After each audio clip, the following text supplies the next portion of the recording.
כתוב בים, באוויר וביבשה, אז הוא מדבר כמובן, ואתם רואים שזה אגוז, יכין וגונן, מדבר בעצם על עלייה באשר היא. אגב, הדמויות הן דמויות שהאומן לוקח אותן מדבר קיים, ולאחר מכן עשה את התגזירים האלה. וזה מאוד מעניין כי זה, אתה יכול לראות דרך זה את עצמך.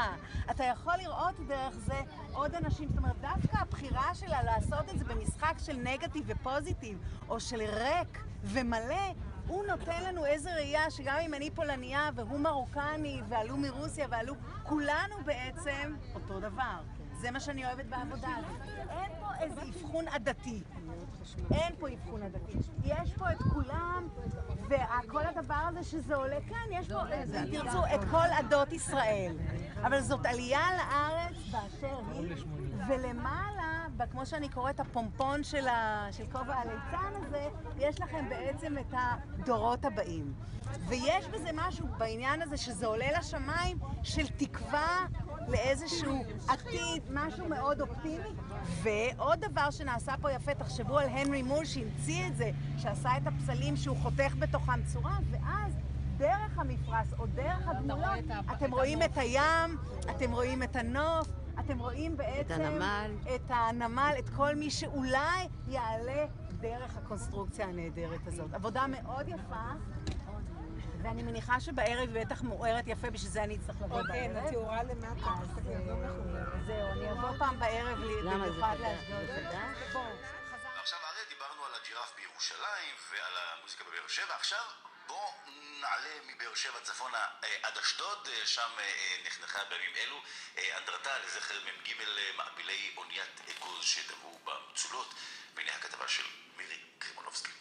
על רקע תחול השמיים ותחול הים נחנכה בעיר אשדוד השבוע אנדרטה חדשה, צל ואור, הנצחה למפעל ההעפלה ממרוקו ולחללי אגוז שנספו בדרכם ארצה.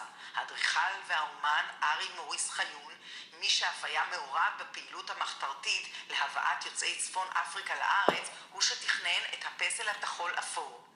על מעין גליל צועדים כלפי מעלה אנשים, נשים וטף. ביקשתי לתת ביטוי לעולים באשר הם, אומר חיון. העסיק אותי מאוד העקירה של האוכלוסיות שלמות, אנשים שנודדים ממקום למקום, כמו שרואים את זה היום בכל העולם.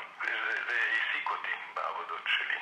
הפסל הזה, המבנה שלו הוא 3 חלקים שונים שהם מקומרים בצורה כזאת שהם מעגל כזה, והחלק הרביעי, במקום לבוא לסגור את זה, הוא ההפך, הוא פותח את המעגל. הדמויות גזורות מתוך המתכת המרכיבה את הפסל, ומתוכן ניבת הים, החוף ונוף הארץ. רק דמות אחת היא דמות ספציפית, מדגיש חיון.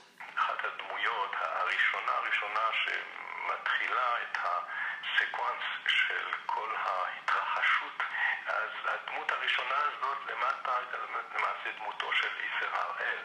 ישראל שהוא היה ראש המוסד והוא טיפל באופן אישי בעלייה הזאת. האנדרטה, 9 מטרים גובהה ו5 מטרים רוחבה, ניצבת על חוף הים באשדוד מול פארק אשדוד. כך באשדוד, תודה רבה.